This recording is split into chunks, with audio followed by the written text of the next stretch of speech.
बेटा खुद खोल रहा है अपनी मां की हत्या का राज।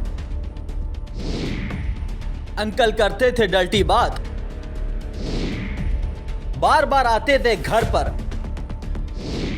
बेबस थे बाप लेकिन मैं नहीं, तीसरे ने ही मरवा दिया।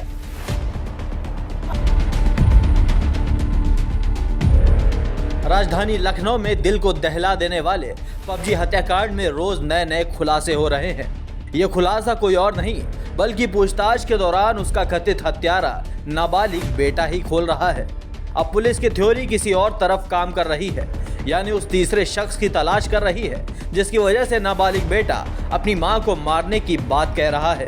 क्योंकि अगर तीसरा नहीं होता तो शायद ये दिन देखने की नौबत ही नहीं आती। पुलिस के लिए अब ये तीसरा शख्स पहेली बना हुआ है और प्रॉपर्टी वाले अंकल के साथ साथ इलेक्ट्रीशियन अंकल को भी खोजा जा रहा है, क्योंकि इस हत्याकांड में दोनों का ही किरदार अहम है। अगर बेटे की माने तो हत्या की वजह प्रॉपर्टी डीलर ही माना जा रहा है, क्योंकि जब नाबालिग से पूछताछ की गई तो वो बार बार प्रॉपर्टी डीलर वाले अंकल का ही बात कर रहा था। उसने वो भी खुलासा किया है आखिर उसे किस बात पर मां पर गुस्सा आता था। बेटे का कहना था कि उसने कई बार उनसे सुना था कि प्रॉपर्टी डीलर वाले अंकल पर्सनल बात भी मम्मी से किया करते थे, जिसकी वजह से आए दिन मम्मी और पापा में झगड़ा भी हुआ करता था और इसी वजह से मेरी भी कई बार पिटाई हो चुकी थी। हत्यारे बेटे ने कहा कि कई बार उसकी मां बाहर भी घूमने गई तो जो पापा को नहीं मालूम था, उस समय मैं और मेरी बहन नानी के घर चले जाते थे। यानी कहीं ना कहीं तीसरे की वजह से ही घर में कलह होता था और बात इतनी तक पहुंच गई कि हत्या तक की नौबत आ गई। यानी कहीं ना कहीं आप ये बात कह सकते हैं कि हत्यारे नाबालिग बेटे के पिता को सब पता था आखिर ये कौन लोग हैं और क्यों उसकी पत्नी से मुलाकात करते थे। पुलिस अब तीसरे शख्स की तलाश में जुट गई है, लेकिन दबे पांव, क्योंकि तीसरे शख्स की सच्चाई हर कोई जानना चाहता है, फिर चाहे वो मृतक के परिजन हो या फिर दूसरा कोई। हर कोई दबी जुबान से कुछ बोल ही रहा है। सवाल यही है, अगर बेटा सच बोल रहा है तो उसकी मां की हत्या में तीसरा किरदार कौन था जो हत्यारे बेटे और उसके पिता का राजदार है।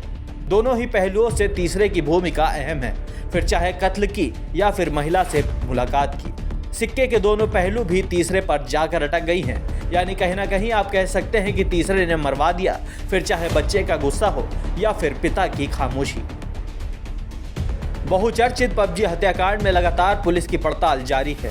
अभी तक कहा जा रहा था कि नाबालिग बेटे ने मां को मारने के पीछे ज्यादा रोका टोकी को वजह बताया है, मगर लगातार हो रहे परत दर परत खुलासे से साफ जाहिर होता है कि बेटे के मंसूबे पहले से ही साफ थे और उसको लगातार अपने पिता का सपोर्ट मिल रहा था। आपको बता दें कि पिता सेना में नौकरी के चलते पश्चिम बंगाल में पदस्थ हैं। पबजी हत्याकांड के आरोपी को बाल सुधार गृह भेज दिया गया है। लखनऊ में पबजी मर्डर यानी बेटे के द्वारा मां को गोली मारे जाने के मामले में तीसरे शख्स की एंट्री का खुलासा हो चुका है। साफ हो चुका है पिता की शह पर ही बेटे ने मां का कत्ल किया है।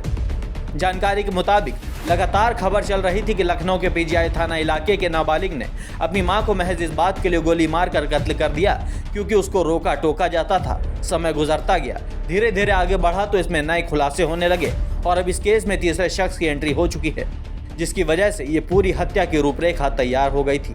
यानी कहीं ना कहीं आप ये कह सकते हैं कि तीसरे शख्स की वजह से ही महिला की हत्या हुई है।